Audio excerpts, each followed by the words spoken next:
Anda sedang mendengarkan suara profetis dari para nabi, hambanya John Patrice Vanggidai, Penatua Jemaat Future Life Community Kupang. Dengarkanlah dan lakukanlah perintah Tuhan melalui para nabi, maka engkau akan berhasil. Selamat mendengarkan. Umat Tuhan, percayakah Anda bahwa kita sedang hidup di zaman profetik? Mana suaranya? Percayakah? Come on, yang percaya katakan. Umat Tuhan, kuasa profetik yang sedang kita bicara bukan hanya 8 part aja, tapi bisa berkelanjutan terus. Kenapa, saudara kekasih? Karena konteks kuasa profetik, the power of prophetic, itu dimulai oleh Allah sendiri, Allah penggagas. Sebelum bumi ada, waktu bumi ada dan bumi mengalami kehancuran, dan dalam proses Dia sedang akan membawa kita menuju kepada bumi yang baru. Itu semua Dia dasarkan dengan sebuah prinsip yang namanya profetik. Profetik artinya Dia merencanakan, Dia meramalkan, tapi pasti punya, dan Dia menetapkan melewati berbagai macam situasi dan keadaan, memakan waktu ribuan tahun yang begitu banyak, tapi pada akhirnya kita melihat penggenapan nubuatan itu, profetik itu menjadi nyata. Makanya disimpulkan the power of prophetic. Umat Tuhan, hidup di zaman profetik. Kita sedang berada di zaman itu. Hosea bernubuat atau menuliskan di dalam Hosea 6 ayat yang kedua. Saya ingin kita baca sama-sama dengan suara yang terdengar keras. 2, 3 mulai. Ia akan menghidupkan kita sesudah 2 hari. Pada hari yang ketiga Ia akan menghidupkan kita, dan kita akan hidup di harap kita. Nama masing-masing 2, 3 mulai dengan keras. Come on. Ia akan menghidupkan VLC sesudah 2 hari. Pada hari yang ketiga Ia akan membangkitkan VLC, dan VLC akan hidup di harapannya. Katakan amin.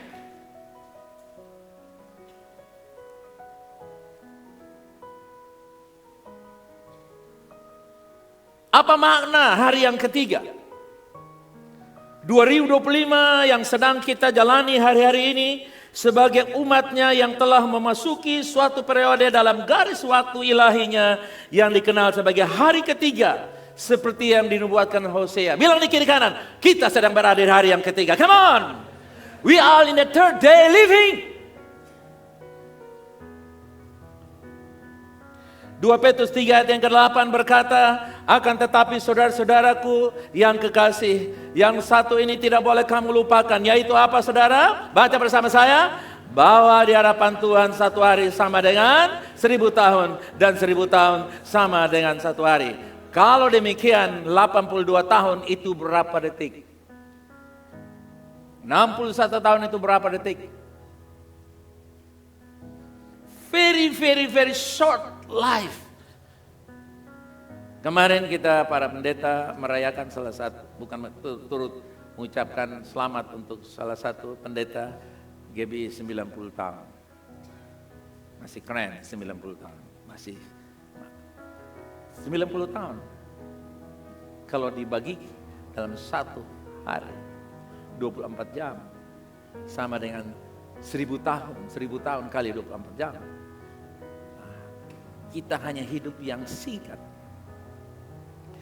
Itulah sebabnya di situ dikatakan bahwa Petrus memberitahu kita tentang 1 hari sama dengan 1000 tahun. 1 harinya Tuhan sama seperti 1000 tahun umat manusia. Sejak kebangkitan Tuhan kita Yesus Kristus 2000 tahun telah berlalu, dan kita telah memasuki milenium ketiga atau 1000 tahun ketiga. Hari ketiga dalam kalender nubuatan Tuhan. Bukan kalender yang Anda punya hari ini 20 April 2025. No, bukan. Dalam kalender nubuatan kita sedang memasuki hari ketiga. Hari penggenapan nubuatan-nubuatan. 1000 tahun yang ketiga. Makanya 1000, 2000, 2025 berarti kita sudah ada di the third millennium. Millennium yang ketiga. Berarti apa yang harus kita responi? Saya percaya inilah saatnya kebangkitan, pemulihan, dan persiapan terakhir yang serius bagi kedatangan Tuhan Yesus Kristus bagi kita. Amen. Ini persiapan yang sangat serius. Karena we are in the end of the ends. Di ujung pada penghujung. Bahwa Tuhan akan menggenapi janji-janji Tuhan. Kita sedang memasuki semua janji Tuhan. Sama seperti kita. Musuh juga menyadari bahwa kedatangan Tuhan kembali untuk kita sudah dekat. Dan ia mengintensifkan upayanya untuk melawan umatnya. Musuh mulai memainkan catur untuk mengkelabui, untuk menyesatkan, untuk menyelewengkan, untuk membubarkan kehidupan umat manusia. Orang percaya khususnya agar mereka tidak lagi penuhi rancangan Allah. Mereka boleh sukses secara lahiriah, sukses secara dunia, sukses secara finansial, jabatan, harta. Mereka punya segala-galanya, but they lose, they miss, even misfortune. Mereka mengalami kesialan karena dia left behind, tertinggal dalam prophetic Tuhan. Rancangan profetis yang Tuhan sudah idam-idamkan, meramalkan kepastian itu akan terjadi. Baik bagi individu maupun bagi gereja Tuhan dan bangsa-bangsa. Ada katakan amin. Jadi penting untuk kita menyadari bahwa kita berada di tengah-tengah pertempuran rohani. Bilang kiri kanan, kita dalam pertempuran iman. Haleluya. We are in the fighting of this faith fighting. Kita sedang berada dalam pertempuran iman. Dunia mungkin mencoba menawarkan solusi yang berakar pada logika dan sains ilmu pengetahuan. Saudara lihat, kalau ada ekonomi begini harus bikin begini. Kalau ada pajak begini dinaikkan begini. Kalau ada sistem politik begini harus main begini. Kalau mereka ambil jalur ini kita ambil jalur. Yes, it's okay. Tapi saya percaya gereja Tuhan punya strategi sendiri. Amen. Kalau Tuhan menyuruh kita dalam peperangan, maka Tuhan punya strategi peperangan. Dan strategi peperangan Tuhan hanya satu, kemenangan. Tuhan tidak punya strategi kekalahan. Atau strategi saudara kekasih, gantung senjata saudara kekasih. Ya, bendera putih, sama-sama lemah, sama-sama kuat. No, Tuhan punya strategi. Makanya penting untuk kita menyadari bahwa kita sedang berada dalam peperangan rohani, peperangan iman. Kalau imanmu tidak kuat, kamu akan kebablas walaupun kamu punya knowledge yang high, educated people. Mungkin kita menjadi orang sangat terpelajar. Mungkin. Tapi itu bukan berarti kita mendiskreditkan, downgrade mereka yang terpelajar. Tapi itu mengingatkan, mengisyaratkan kepada kita bahwa akan ada ilmu pengetahuan sangat terbatas, teknologi sangat terbatas, tapi kerajaan Allah dalam hikmatnya tidak terbatas. Amen. Untuk itu Paulus tulis di dalam Efesus 6 ayat 12, dia pesankan, karena perjuangan kita bukanlah melawan darah dan daging, tapi melawan apa saudara? Come on. Melawan apa? Melawan apa? Penghulu-penghulu dunia yang gelap ini. Saudara yang kasih, gelap dalam konteks bukan tanpa cahaya. Gelap dalam konteks mereka melawan hukum Allah. They are against the law of God. They are against the testament of God. Mereka melawan prinsip-prinsip Tuhan. Prinsip kesehatan dilawan, prinsip ekonomi dilawan, prinsip keadilan dilawan, prinsip kemakmuran dilawan. Cara Allah mau kasih makmur manusia dibelokkan. Cara Allah kasih mau sembuh manusia dibelokkan. Cara Allah mau kasih damai manusia dibelokkan. Tapi saya percaya kuasa profetik Tuhan pasti terjadi.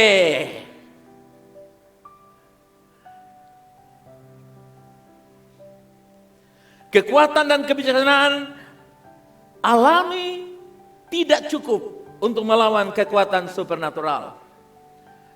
Kekuatan alami, knowledge, kekuatan pengetahuan, peralatan-peralatan yang canggih, teknologi yang canggih tidak akan pernah bisa menangkan pertempuran ini. Nah, pertempuran ini saudara yang kasih dialami bukan saja oleh orang Kristen, Tapi orang Kristen menjadi peran utama. Amen. Kita yang berperan dalam peperangan ini. Kenapa? Karena di luar iman sudah terjadi kekalahan. Apa saya katakan? Di luar Yesus sudah terjadi kekalahan. Apapun Allah, what is the reason they defeated already? Mereka sudah dikalahkan when men fall into sin.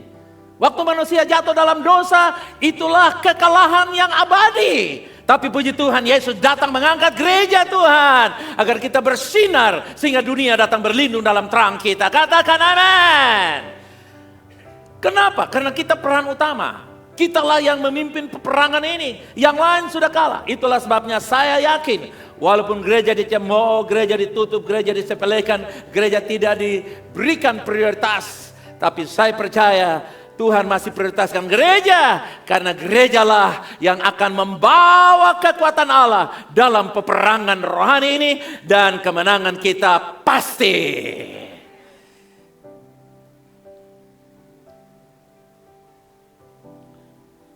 Itulah sebabnya mengapa sangat penting untuk kita membaca Alkitab. Untuk melihat apa yang Bapa kita katakan tentang masa yang sedang kita jalani. Dan bagaimana kita harus menjalani hidup sambil menantikan kedatangan Tuhan yang akan segera tiba. Saya tidak tahu tanggal dan harinya. Tapi saya bisa menduga-duga tahunnya. Karena Yesus berkata, tanggal dan jam.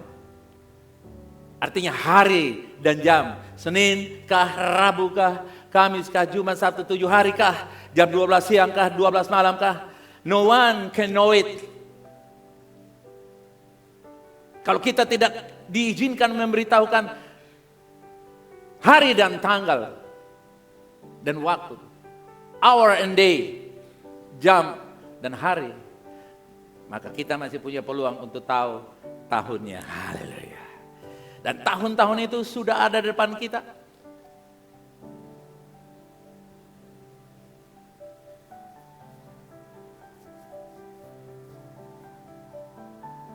Untuk itu umat Tuhan kita harus benar-benar sadar ini. Bahwa kita sedang berada di sebuah peperangan tapi dijamin kemenangan menjadi milik kita. Dan waktunya sudah sangat singkat. Karena itu kita dipanggil, Anda dipanggil untuk berjalan dalam kepenuhan hidup. We are calling to work, to have the fullest of life. Kepenuhan hidup, bukan hidup setengah mati. Bukan setengah mati baru hidup, tapi hidup yang sepenuhnya. Bukan hidup setengah mati, bukan mati setengah hidup, tapi apa saudara? Hidup sepenuhnya. Bilang kiri kanan. Fullest of life. Nah, bukan fullest. Hidup yang paling penuh. Amin. Kalau saudara punya baterai full charge, nah itu the fullest charge. Nah, Tuhan mau supaya kita, coba taruh tangan. Tuhan mau saya menikmati hidup yang sepenuhnya. Come on. Bukan di sorga, di bumi ini. Come on. Bukan nanti, tapi sekarang. Bukan kapan-kapan, tapi sekarang. Itu yang Tuhan janjikan kepada kita. Bagaimana seharusnya kita sebagai orang percaya hidup? 1 Korintus 4 ayat 15 berkata, 2-3 kita baca yang keras. Mulai, ini kami katakan kepadamu dengan firman Tuhan. Kita yang hidup yang masih tinggal sampai kedatangan Tuhan, sekali-kali tidak akan menuli mereka yang telah meninggal. Amen. Begitu kedatangan Tuhan, mereka yang meninggal, ya berbahagialah yang punya orang tua kubur di samping rumah. Saudara, mungkin orang Kristen di Kota Kupang membaca ayat ini, sudah wali kota mau bilang apa, DPR mau bilang apa, pokoknya ini saya punya rumah, dia mau bikin apa. Dan resikonya kalau rumah saudara kuburan, jual orang beli murah. Dan besok anak upuh mau perlu dana untuk kembangkan usaha, nggak bisa karena bang lihat ada kuburan, ada setan. Kotompinan petugas takut, lari semua sakit katanya. Tapi mungkin saudara kasih orang berpendapat, kalau papa di samping rumah kan begitu ada apa-apa, langsung dia bang, shalom, mama masih ada kok, mama beta di sini bapak. Begitu baru peluk, tahu-tahu diubahkan semuanya. Jadi yang penuh kemuliaan. Haleluya. Bilang kiri kanan, itu pasti. Makanya jangan bersedih kalau ada orang yang kita kasih meninggalkan kita. Percayalah akan terjadi. Yang percaya katakan. Yes. Nah, umat Tuhan, dalam 1 Tesalonika 4:15 ini Paulus memberikan kita wahyu yang mulia tentang pengangkatan dan harapan kita dalam kedatangan Tuhan yang kedua kali. Frasa kita yang hidup dan tetap ada memiliki makna yang sangat penting. Kata tetap dalam bahasa Yunani asli berbicara tentang bertahan hidup, kemampuan supernatural untuk bertahan hidup, untuk dilestarikan, untuk bertahan hidup melalui tangan Tuhan. Anda bisa bayangkan supernatural restari. Apa saya katakan? Supernatural restari. Jadi jangan takut dengan ekonomi mau bikin apa, saudara kekasih. Jangan takut karena kita punya kehidupan supernatural. Ekonomi gonjang-ganjing itu natural. Kita berada di atas. Katakan, kita berada di atas natural. Come on. Mereka yang tetap hidup itu artinya kita diberikan kesanggupan untuk mengatasi segala kesulitan natural dengan cara supernatural.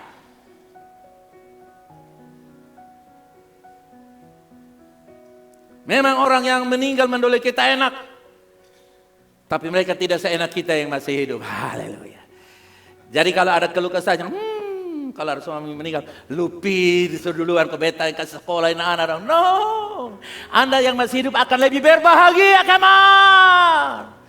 Nanti kalau dia bisa dengar di Taman Eden, bukan Taman Eden, di Taman Firdaus, dia bilang, aduh bepu istri nih, bepu andong son tahu. Kalau beta datang sini, nanti beta sana seenak mereka yang masih di dunia. Kenapa? Karena orang mati tidak lagi menggenapi firman, yang masih hidup yang menggenapi semua firman. Bahkan Musa dan Paulus sekalipun mereka bilang menyesal. Kata orang jaga, ngapain gua lahir sebelum akhir zaman? Aku seperti bayi yang premature, lahir 7-6 bulan. Kenapa? Paulus bilang, Paulus yang lahir prematur saja sudah luar biasa. Come on, saya dan saudara penerima janji yang asli. You are on the time. Bilang di kiri kanan, engkau ada tepat pada waktunya. Come on, come on, come on. Rumah tanggamu ada pada waktunya. Engkau menikah pada waktunya. Engkau hidup pada waktunya. Come on. Kamu tidak kebetulan. You are on the hand of God in His time. Amen. Dan mulai hari ini mereka yang sudah meninggal sudah bilang, silakan pergi. Diamlah dengan tenang. Karena Anda yang akan melakukan. Dan mulai hari ini, Anda yang masih hidup dilarang komplain mereka yang sudah menduduki saudara. Yang setuju katakan amin, come on. Nanti ada masalah sedikit bikin rampe, baru bawa pikul, Andia lu begitu son sayang sama beta, lu lari sini.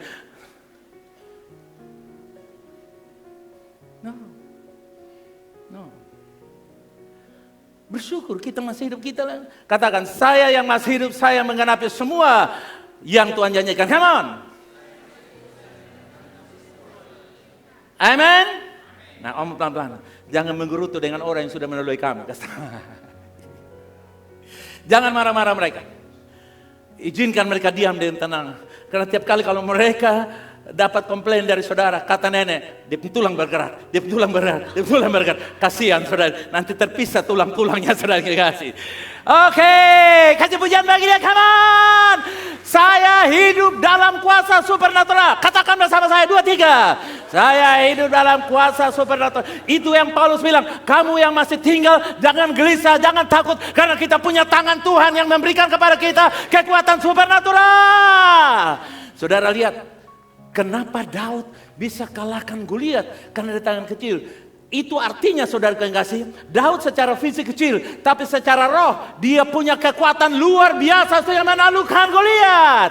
Kamu hidup dalam tangan Tuhan. Artinya tanganmu kecil, penghasilanmu kecil, kuasamu kecil. Tapi tangan Tuhan besar, membawa terbang tinggi. Seperti kita masuk dalam pesawat Garuda, diam dan tenang, Dia tibakan kita di tujuan. Come on, Roh Kudus akan membawa kita untuk masuk dalam peperangan dan kemenangan milik kita. Katakan, oh haleluya. Saya katakan haleluya, saya puji Tuhan. Oh haleluya. Oh haleluya.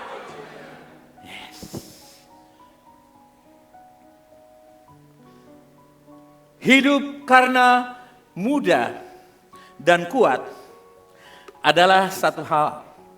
Tetapi tetap hidup karena kuasa Tuhan adalah hal yang lain. Ayat ini menunjukkan pada kita generasi istimewa yang akan mengalami pemberian nilai sehingga saat tengah. Bilang di kiri kanan, kamu generasi khusus, generasi istimewa. Come on. Katakan, saya generasi istimewa. Pukul dada saudara, katakan, I am a special generation.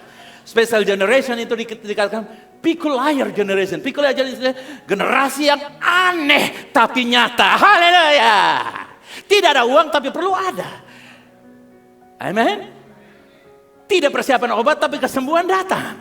Tidak ada tabungan tapi selalu ada. Come on. Itu namanya generasi yang aneh tapi nyata. Bilang di kiri kan, kamu generasi yang aneh dan nyata tapi nyata. Haleluya. We are peculiar generation. Bukan spesial, spesial di konteks peculiar artinya aneh, kadang-kadang lucu, lucu. Tapi ketika menjadi kenyataan, orang akan bilang, memang betul dia. Haleluya.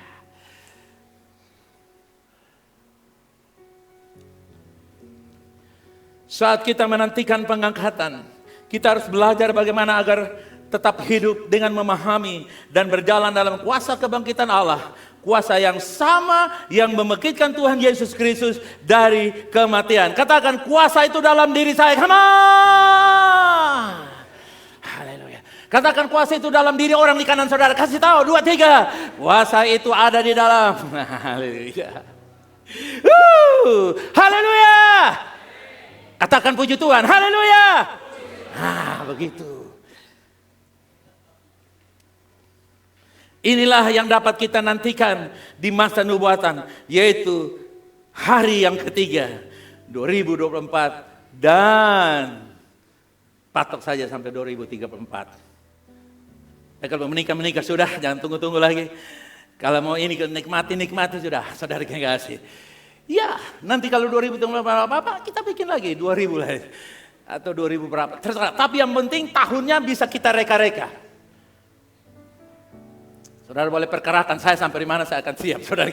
Saya tidak tahu tanggal dan hari, tapi saya bisa rasa-rasa tahunnya. Kuasa kebangkitannya tinggal dalam diri saya sekarang. Katakan bersama saya, kuasa kebangkitannya tinggal dalam diri saya. Kapan? Ganti nama orang di kiri kanan saudara. Kuasa kebangkitan tinggal di dalam diri VLC. Kasih pujian bagi dia, come on. Haleluya. Lupa lagi, puji Tuhan, haleluya. Begitu. Memang betul Alkitab bilang begitu, haleluya. Alkitab bilang begitu. Amen. Kita belajar lebih banyak tentang bagaimana bertahan, bukan hanya sekedar hidup. Bilang kiri kanan, bertahan dengan kekuatan, bukan sekedar ada, haleluya. Tahan dan berjuang terus, haleluya. Ada petunjuk yang bagus di dalam kata memiliki kuasa untuk tetap tinggal. Kuasa mereka yang tetap tinggal dapat ditemukan saudara yang kasih dalam kitab Kejadian. Kitab Kejadian pasal yang pertama ayat 9, berfirmanlah Allah, hendaklah segala air yang di bawah langit berkumpul pada satu tempat sehingga kelihatan yang kering, dan jadilah demikian. Nomor 10, lalu Allah menamai yang kering itu apa? Dan kumpulan air itu namanya, Allah melihat bahwa semuanya itu Berfirman Allah, hendaklah tanah menumbuhkan tunas-tunas muda, tumbuh-tumbuhan yang berbiji, segala jenis pohon buah-buahan yang menghasilkan buah yang berbiji, supaya ada tumbuh-tumbuhan di bumi. Dan jadilah demikian. Tanah itu menumbuhkan tunas-tunas muda, segala jenis tumbuh-tumbuhan yang berbiji, dan segala jenis pohon-pohonan yang menghasilkan buah yang berbiji. Apa yang terjadi di situ? Allah melihat bahwa semuanya itu baik. Ayat 13, kuat bersama saya. 2, 3, come on. Jadilah petang, dan itulah hari yang ketiga.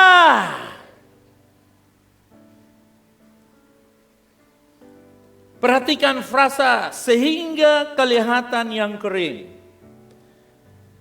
Seakan-akan mengisyaratkan bahwa sebelum momen ini, daratan telah tenggelam tersembunyi di bawah air, bukan? Di sini seperti pada banjir Nuh.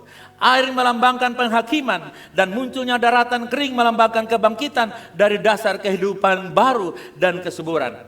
Itu artinya apa? Ini merupakan gambaran dari Tuhan kita Yesus Kristus yang menanggung hukuman kita di kayu salib, dan melalui kebangkitannya menghasilkan kehidupan baru dan kelimpahan bagi semua orang yang percaya kepadanya. Itulah hari ketiga. Sejak awal mula hati Tuhan ada pada penciptaan dan kebangkitan, bukan pada kehancuran dan kematian. Tuhan tidak pernah bermimpi tentang kematian dan kehancuran, walaupun Tuhan yang memperkenalkan kepada Adam kata mati. Tuhan bilang, kalau kamu makan buah ini nanti kamu apa? Mati. Tuhan, God introduced the word death to Adam. Tuhan yang perkenalkan, tapi Tuhan tidak bermaksud Adam mati. Tuhan kata, kalau kau makan kau mati. Tapi Tuhan tidak bermaksud. Demikian pula kita hari ini. Tuhan tidak bermaksud engkau hancur dan gagal. Tuhan sangat bermaksud Anda makmur dan diberkati oleh Tuhan. Sehat walafiat. Walaupun usianya sudah senior. Bukan tua. Tua kurang pas. Senior. Haleluya.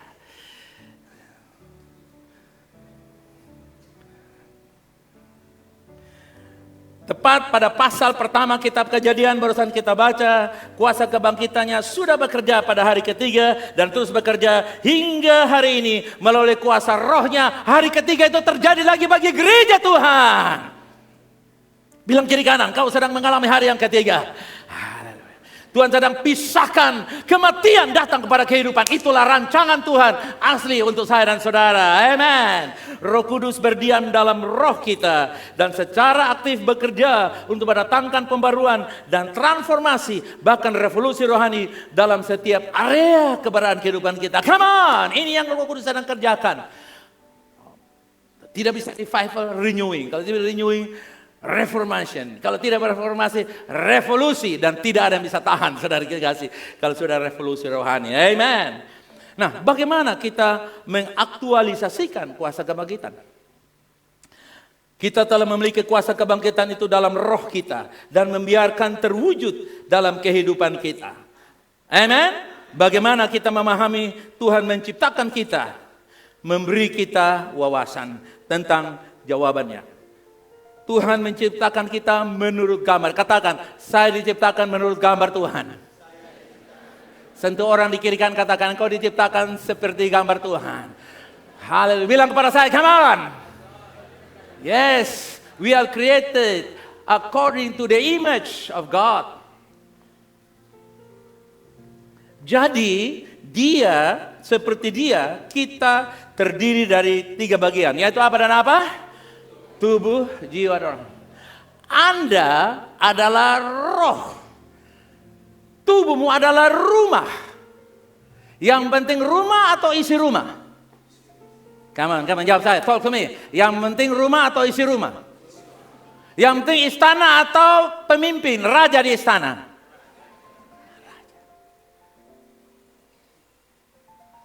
Bilang kiri kanan. Tubuhmu bukan segalanya, tapi roh. Kita merencanakan makan 1 hari 3 kali. Tapi berdoa 3 kali 1 tahun. Enggak adil.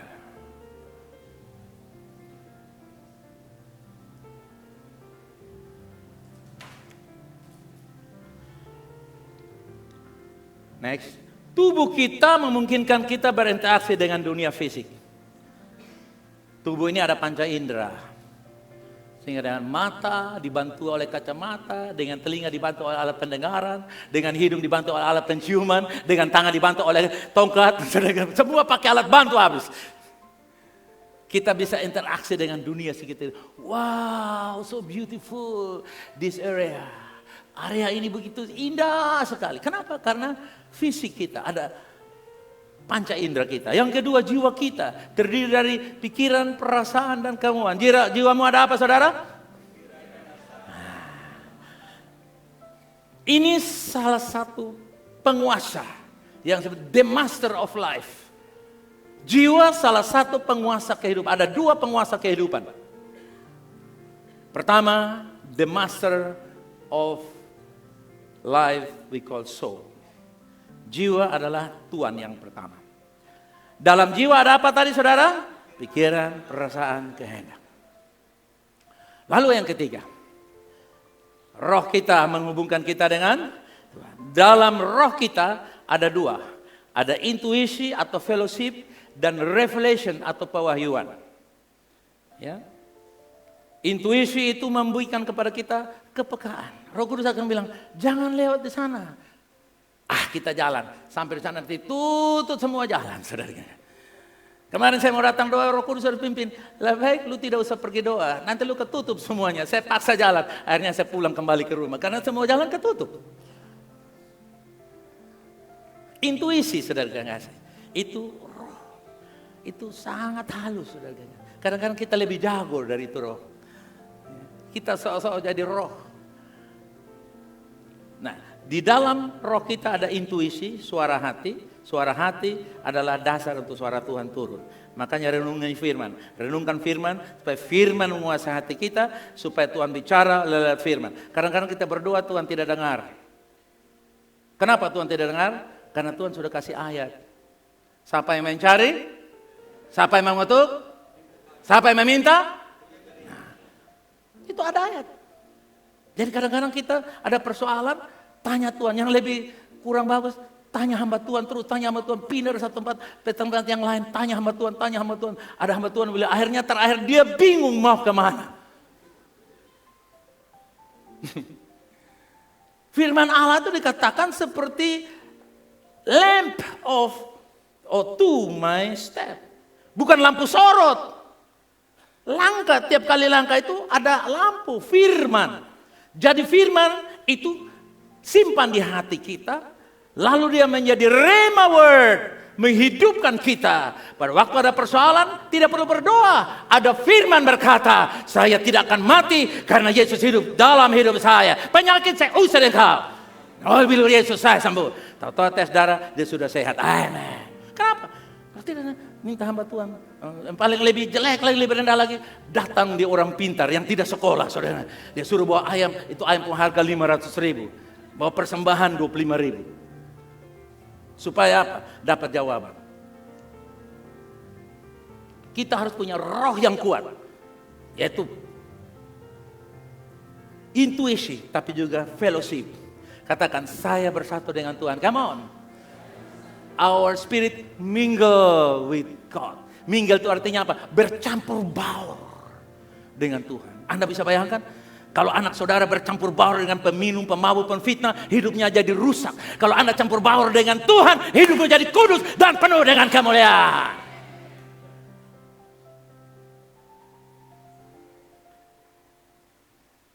Bilang kiri kanan, campur baur dengan Tuhan. Itulah roh kita. Nah, umat Tuhan, Roma 8 ayat 10 berkata begini. Tetapi jika Kristus ada di dalam kamu, maka tubuhmu memang mati karena, tetapi baca kuat yang kuning. Roh adalah kehidupan oleh karena kebenaran. Tanpa kebenaran yang adalah Kristus adalah kebenaran itu, roh manusia is dead. Mati. Yang ada adalah apa? The power of will, the power of morality. Kekuatan moral. Nah, kekuatan moral itu saudara kasih. Hari ini pemilu, saudaraku, besok lupa janji, saudara kasih ya. Hari ini dia mendapat pertolongan Tuhan, besok lupa Tuhan, yang ingat dia hantu. Kenapa? Karena kekuatan moral itu mudah berubah ketika tekanan tinggi datang. Pasti dia akan bernegosiasi dan akan kompromi. Dan biasanya kalau sudah kompromi tidak lagi punya kekuatan yang hakiki. Karena kompromi artinya win-win solution. Dan Tuhan tidak panggil kita win-win solution. Tuhan panggil kita total win. Haleluya. Menang total. Bilang kiri kanan, menang total. Karena roh itu dalam diri kita. Amen. Dengan mengingat ini saudara kekasih, kita dapat melihat sekarang bahwa ada pertempuran antara tubuh kita yang membusuk dan roh kita yang dibangkitkan. Namun ada harapan. Katakan amin. Tubuh kita membusuk. Di antaranya gigi bisa ulet. Mata bisa rabun. Saya yang gigi, saya yang bisa bau. Kalau mata bisa bau, repot. Apalagi kalau telinga tambah lagi saudara kekasih. Nah, kita kemana orang semaput semuanya saudara kekasih. Tetapi, bilang kiri kanan, tetapi roh menghidupkannya, amen. Kita lihat ayat 8, ayat 11. Dan jika roh dia yang telah membangkitkan Yesus dari antara orang mati diam di dalam kamu, maka ia yang telah membangkitkan Kristus Yesus dari antara orang mati, baca bersama saya, akan menghidupkan juga tubuhmu yang fana itu oleh rohnya yang diam di dalam kamu. Katakan ada roh kehidupan di sini. Ada roh kehidupan di sini. Roh kesembuhan, roh pemulihan, roh keberkatan, roh kemakmuran, roh damai sejahtera, roh yang baik terjadi. Itu ada dalam dirimu. You are the temple of the Spirit. Haleluya. Kamu tempat tinggalnya roh Allah. Amen. Ayat yang luar biasa ini menyikapkan bahwa Roh Kudus tidak tinggal dalam kita hanya pembaruan rohani. Dia menginginkan kita mengalami beberapa hal. Yang pertama, kesembuhan. Bilang di kiri kanan, Roh Kudus menyembuhkan engkau.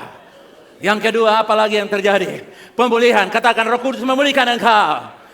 Saya deklarasikan penyakit apapun sembuh oleh bilur Yesus. Roh Kudus kerjakan. Persoalan apapun dipulihkan. Ekonomi dipulihkan, hubungan dipulihkan, bisnis dipulihkan, kedudukan dipulihkan. Semuanya dipulihkan. Amen. Next. Bilang kiri kanan. Walaupun rohmu, walaupun kamu senior, tapi tetap kuat rohnya. Bilang di kiri kanan. Persyaratan senior 40 ke atas. Siapa yang sudah 40, you are senior. Haleluya. 80 ke atas, double senior. Katakan, walaupun saya senior, saya tetap vitalitas. Come on. Vitality, kekuatan segar. Katakan amen.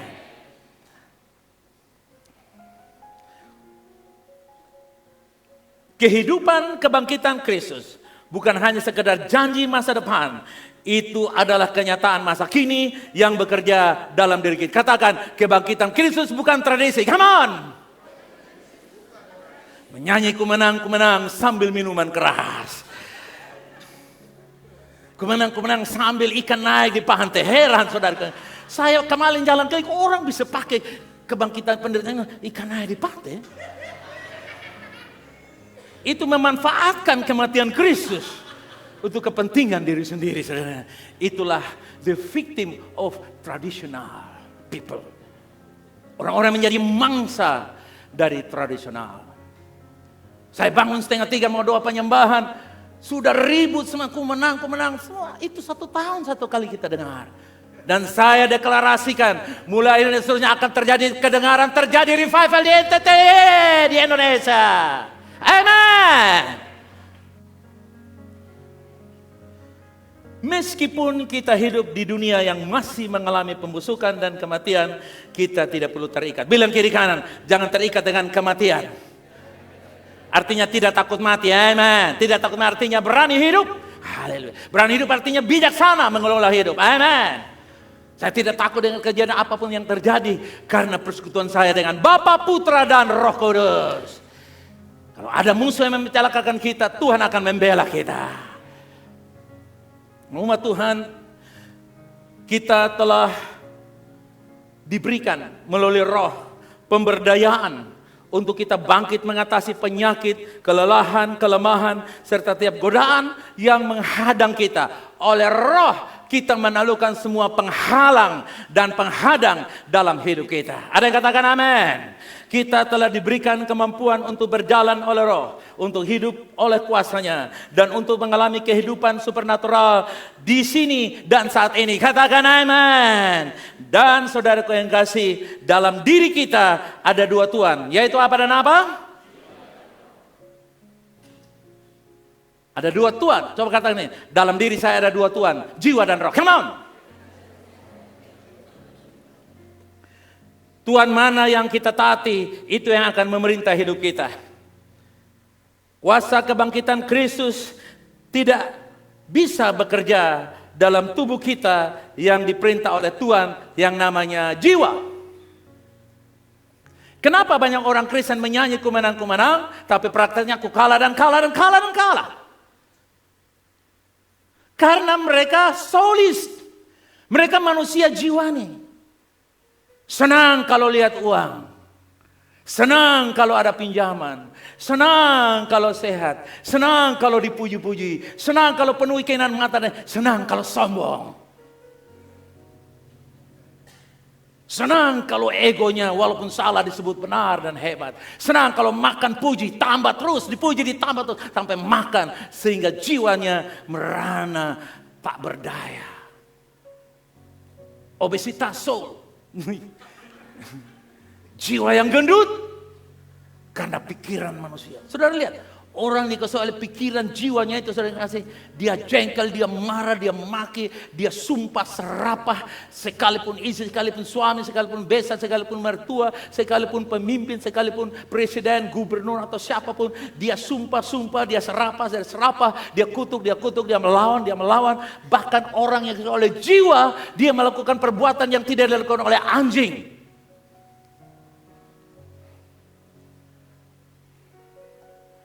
Anjing saja kalau anaknya mati masih menangis. Tapi banyak orang yang punya ibu bapaknya meninggal. Dia sedang online dengan bisnisnya.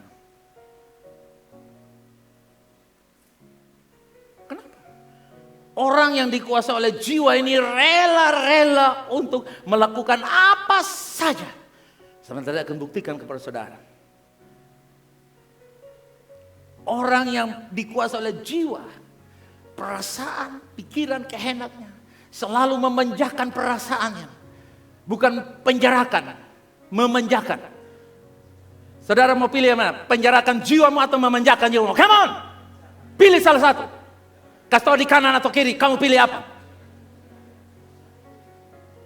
Bilang kiri kanan, salibkan jiwamu. Iya. Karena kalau kita tidak salibkan jiwa kita, kita jengkel, marah, umpat, dendam, benci. Sampai jiwa yang berbeban berat, larinya ke penyakit.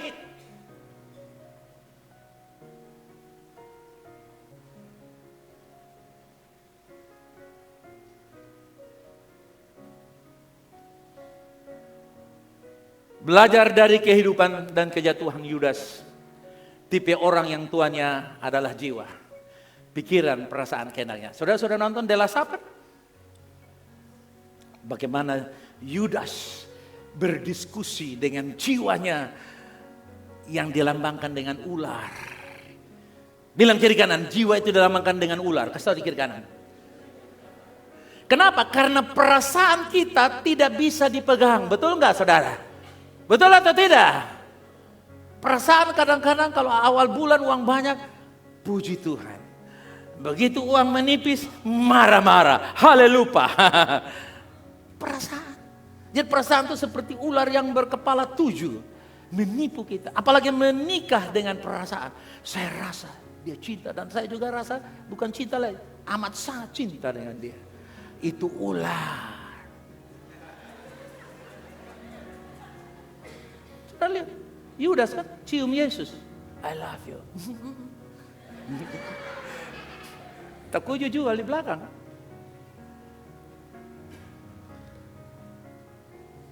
Yohanes 13 ayat yang kedua. Maka selama mereka makan bersama, iblis telah membisikkan rencana ke dalam hati Yudas, anak Simon, untuk menyakiti dia. Oh, Yudas, saudara kekasih.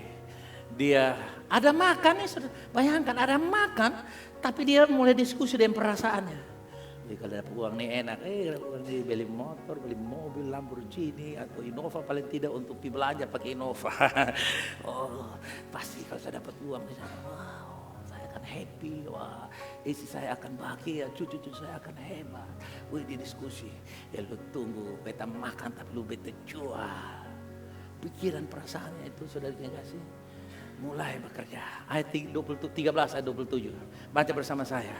Sesudah Yudas bayangkan menenun roti alias perjamuan. Ia kerasukan iblis. Maka Yesus berkata kepadanya, apa yang hendak kau perbuat, perbuatlah dengan kehendak. Apa yang jiwamu bilang, lakukanlah, sobat. Yesus sudah tahu ini Yudas. Dan Yesus tidak termakan dengan Yudas. Nah, apa yang kita belajar dari sini? Kebebasan kehendak manusia. Meskipun iblis membisikkan rencananya dari Yohanes 13:2 dan akhirnya masuk ke dalam hati masuk ke Yudas maksud saya. Hal ini tidak berarti Yudas tidak punya pilihan. Yudas bisa memilih karena dia punya kehendak. Kalau Yudas memilih untuk tidak, pasti tidak. Tapi dia memilih, dia lebih mengikuti. Ini menunjukkan bahwa iblis hanya bisa masuk ketika seseorang membuka hatinya untuk kejahatan. Ketika kita membuka hatinya sedikit-sedikit. Sedikit-sedikit. Apa saudara? Little. Apa? Little. Test a little bit. Test a little bit. Test a little bit. Test a little bit. Saya pernah iseng-iseng saudara yang kasih jalan dan kona. Saya bilang, kona, pas mau makan pagi di kasino, makan begini, saya kona, put $1. Kona taruh satu. Hey papa, out, 10 out, 10 keluar. Saya hitung, 10 saudara kasih. Tadi kasih masuk 1, 10. Wih, susah nangis saudara kasih. Taruh lagi, taruh 10 hilang semua saudara kasih. Di situ saya belajar.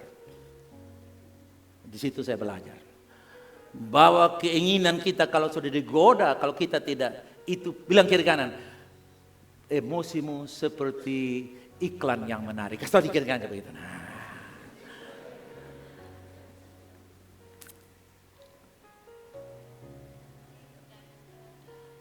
Saya dengar katanya mau ada kasino dekat sini. Bilang kiri kanan, kasino kok apa? Roh dalam diri saya lebih besar dari kasino. Amin. Saya katakan kasino ada itu untuk meningkatkan PAD. Lebih dari itu saya tutup dalam nama Yesus.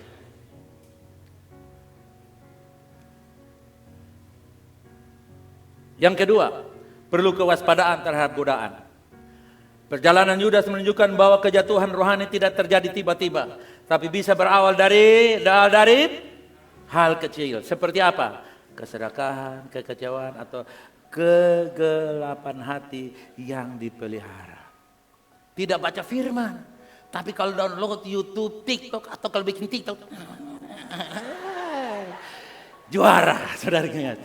Tapi kalau baca firman, Markus di mana? Markus di mana? Tidak ada Markus. Mazmur. Markus, Mazmur. Hanya apa? Ada Mazkur. Orang Markus dan Mazkur, saudara ingat. Saudara lihat? Bilang kiri kanan. Kecil tapi waspada. Kasih tahu di kanan begini. Kecil tapi waspada.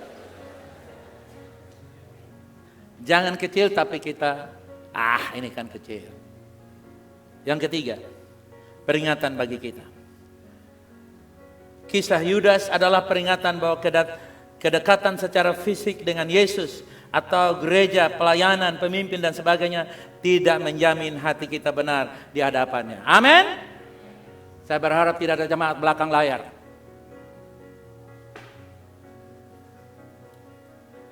Amin. Yudas itu bisa diaplikasikan dalam suami bisa jadi Yudas untuk istri bisa jadi Yudas untuk suami. Anak bisa jadi Yudas untuk orang tua. Semua Yudas ini bisa ada di mana-mana.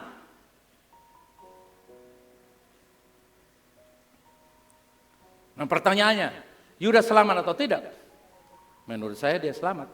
Tapi sudah jangan cerita, lupakan itu dong. Saya sedikit mengganggu saudara ke sana. Waspada, bilang kiri kanan, di mana-mana ada ujian. Amin. Dalam gereja sekalipun, saat perjamuan kudus sekalipun, saat baca Alkitab, apalagi baca Alkitab elektronik, itu gangguannya lebih banyak.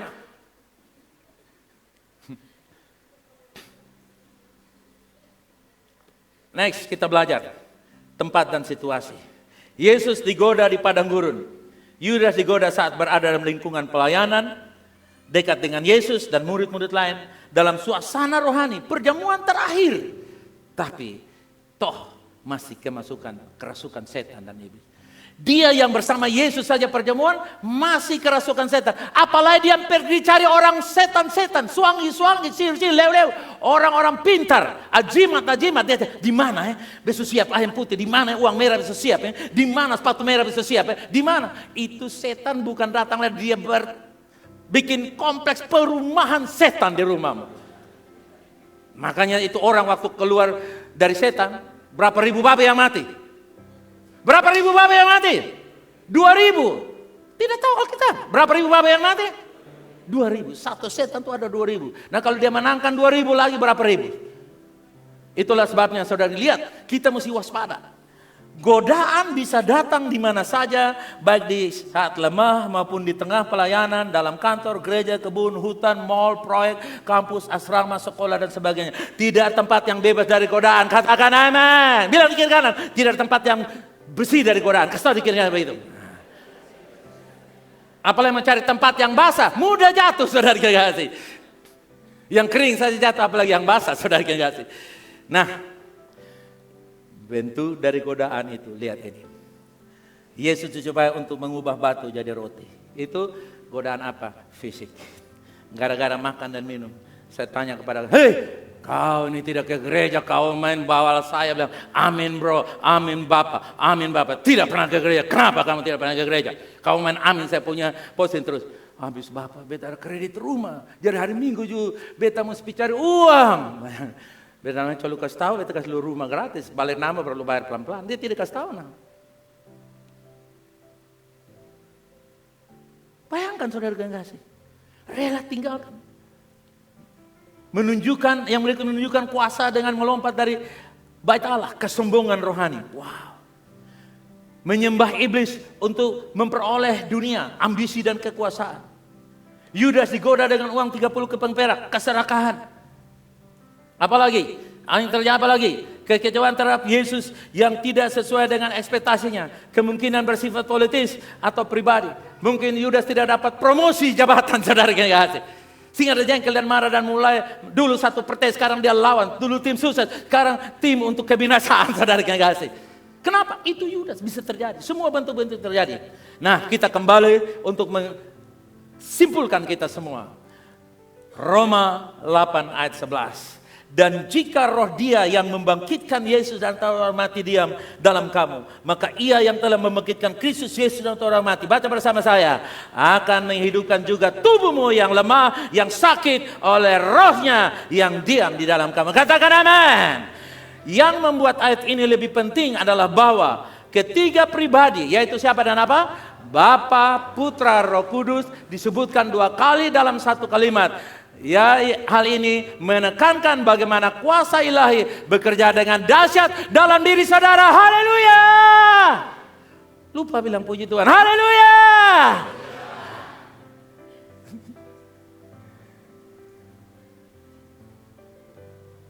Saudara lihat, penyebutan pertama Tritunggal.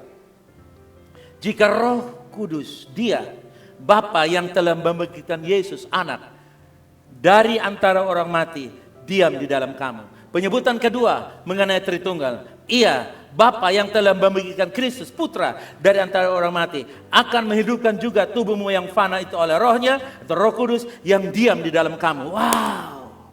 Kebenaran ini menyingkapkan kedalaman kasih Bapa Surgawi kepada kita. Haleluya. Lupa lagi. Haleluya. Dia ingin kita mengalami kepenuhan kuasa kebangkitannya. Bahkan saat kita masih berada di bumi ini. Haleluya. Bilang di kiri kanan, engkau berkuasa di atas bumi ini. Berkuasa mengelola hidup saudara. Berkuasa untuk mengatasi kekurangan. Berkuasa untuk mengatasi kelebihan. Berkuasa untuk mengatasi berbagai macam hal yang Tuhan berikan kepada kita. Haleluya. Saya mau deklarasikan bersama-sama dengan kita semua. Saya hitung 3, kita dengan keras, oke? Angkat tangan saudara dua-dua begini, katakan 2, 3. Aku lebih dari pemenang, kamu lebih dari pemenang, VLC lebih dari pemenang. Oleh karena Kristus yang mencintai kita. Bangkit berdiri, bangkit berdiri, bangkit berdiri. Come on. Sekarang pakai action. Kamu lihat di kiri kanan, VLC, oke? Ready, 1, 2, 3. Aku lebih dari pemenang. Kamu lebih dari pemenang, VLC lebih dari pemenang. Oleh karena Kristus yang mencintai kita, come on.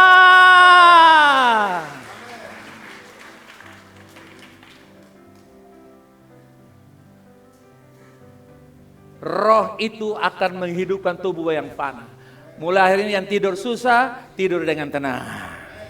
Yang suka mimpi buruk, mimpi yang baik-baik. Yang punya masalah, kamu akan atasi dengan kekuatan Allah. Secara supernatural terjadi dalam dirimu. Jangan pernah anggap enteng roh di dalam saudara. Bilang kiri kanan, sayangi roh dalam dirimu. Dengan menjadikan dia Tuhan. Dengar, sebelum kita lanjutkan. Cara untuk 2 orang ke sini. Perhatikan, ini ilustrasi terakhir untuk kita semua. Ini Tuhan yang bernamanya jiwa. Ini Tuhan yang bernamanya roh. Kalau tiap hari saya dengar jiwa berkata, susah, bahaya, repot, krisis, Prabowo saya tidak berdaya, Gibran apalagi, beta, susah. Keinginan daging, ya masih manusia, jadi kalau tidak berdosa mau bilang apa. Ya sedikit-sedikitlah, Tuhan HM, harap maklum. Maka jiwamu menjadi apa? Lupa lah. Jiwa menjadi apa? Tuhan. Kan Tuhan itu berfirman, yang dipertuhankan harus ya. Dong semua benci kamu. Lebih kamu benci. Oh, titip batu dan dong. Lebih simpan aja, ketemu di mall, akan tabrak nah. Di mall akan tabrak. Padahal tidak ada otomatis di mall, saudara. Omongnya tabrak begini. Akhirnya saudara. Jengkel, mau ancur, fareksa sudah. Sudah lihat? Jiwanya jadi bos. Lemah. Sekarang dia pindah ke kita. Engkau cakap menanggung segala perkara. Allah bukan manusia yang omong pagi sore lupa. Allah setia. Amen. Dalam setiap perbuatannya. Amen. Keturunanmu seperti walaupun satu tapi akan melahirkan banyak. Amen. Bilang amin. Kamu terus naik dan bukan turun. Amen. Walaupun kamu sudah senior. Amen. Tapi roh kamu lebih hebat. Amen. Seperti Yesus hidup, saya hidup. Amen. Roh dalam diri saya, roh yang membangkitkan Kristus. Amen. Kalau Yesus yang sudah bangkit saja, bangkit apalagi uang yang mati bisa hidup kembali. Amen. Amen. Dan rohmu menjadi Tuhan. Amen. Dan pada waktu Yesus datang, kamu terangkat. Karena kalau rohmu duniawi, sibuk di luar. Waktu Yesus datang, kamu lagi minuman, lagi kasino, lagi jengkel, lagi marah, lagi bot-boto, lagi berkelahi, lagi duniawi, lagi semuanya. Orang lain sudah angkat. Bapak Raja di mana? Soalnya worship leader lagi. Selamat Tuhan. Nanti kamu akan hidup sengsara kebinasaan yang... Baca tuh baik-baik. Mereka yang diserahkan kepada kekafiran, kekuasaannya, mereka akan binasa dengan cara yang mau minta gunung timpa, tidak bisa. Mau bunuh diri, hidup lagi. Mau buang diri, bangun, kuat lagi, saudara. Kenapa? Karena waktu itu sudah selesai. Bilang kiri kanan, sayangi roh kamu. Sayangi roh kamu. Orang-orang yang sayang rohnya, kasih pujian bagi dia, kamu. Lagu apa? Oh, persembahan. Oke, duduk dulu. Saudara siapkan persembahan saudara. Oke, siapkan persembahan saudara. Hari ini khotbahnya jangan tahan-tahan ya. Saya kasih 2 saja. Oh, habis makan, tenang saja. Oke, siapkan persembahan saudara. Saudara yang lupa amplop, saudara angkat tangan, para hasil kasih saudara, saudara tulis dengan baik-baik. Nah, kita akan bawa benih kebangkitan dan saya akan bawa ajak kita bersama-sama untuk deklarasikan ini. Oke. Saudara kasih persembahan, saudara tulis dengan rapi, saudara naikkan syukur. Naikkan syukur untuk apa? Saudara, kita ini harus proporsional. Seandainya kalau seseorang sakit, dia diperiksa oleh dokter. Wah, Bapak harus ke Jakarta ke rumah sakit jantung. Karena di Siloam atau rumah sakit umum atau Ben Boy tidak bisa mengatasi jantung Anda. Saudara bilang apa dengan dia kalau saudara mau hidup? Jawabnya bilang apa? Jawabnya bilang apa? Siap. Itu namanya proporsional. Karena saudara menyesuaikan dengan pengobatan. Tentu tiketnya, tempat kosnya, belum dokter ahlinya, belum obatnya, dan lain-lain. Hitung 125 juta alias Avanza 2016-17. Taruh di sini. Kalau 3 ring, Innova baru 400 juta. Taruh di sini. Proporsional. Kalau mau hidup. Tapi kalau tidak mau mati, dokter bisa kurang. Bagaimana kalau saya pergi klinik di Baun saja? Mati. Itu namanya tidak proporsional. Sehat itu mahal. Kalau hari ini 2025, 20 April, Anda masih bisa merayakan kebahagiaan, itu mahal. Mari kita beri respon dengan memberikan yang terbaik untuk Tuhan. Bukan sekadar persepuluhan, bukan. Tapi rasa syukur, Tuhan terima kasih kalau saya sehat hari ini. Saya bisa menikmati kebaikan Tuhan. Oh terima kasih Tuhan. Kalau sakit saya bayar berapa, kalau dokter bilang untuk saya sehat dan hidup lama. Kalau hari ini aku sehat, aku memberikan benih kebangkitan untuk Engkau Tuhan. Aku mau menaikkan syukur kepadamu. Baik, kita akan bangkit berdiri bersama-sama. Deklarasi persembahan benih kebangkitan. Kita pertama-tama next, kita sama 2, 3 mulai. Aku deklarasikan bahwa benih yang kutabur hari ini akan menghasilkan buah berlimpah untuk kemuliaan namamu, untuk perluasan kerajaan. Pegang uang saudara. Dan untuk memberkati banyak jiwa yang kau kasihi. Aku percaya karena kuasa kebangkitanmu hidup di dalam aku. Aku tidak memberi dari kekurangan, melainkan dari kelimpahan kasih karunia. Dan Engkau sanggup mencukupkan segala kebutuhanku menurut kekayaan dan kemuliaan-Mu. Terima kasih Tuhan, karena Engkau terlebih dahulu memberi hidupmu bagiku. Kini aku memberi dengan sukacita, iman dan pengharapan. Dalam nama Yesus yang bangkit, aku berdoa dan mendeklarasikan, amin, amin, amin. Haleluya, haleluya, haleluya. Come on. Ya, oke, itu saja. Angkat hati tangan saudara. Dan saudara menginginkan, kiranya Tuhan menyinari engkau dengan wajahnya. Tuhan memimpin langkah-langkahmu.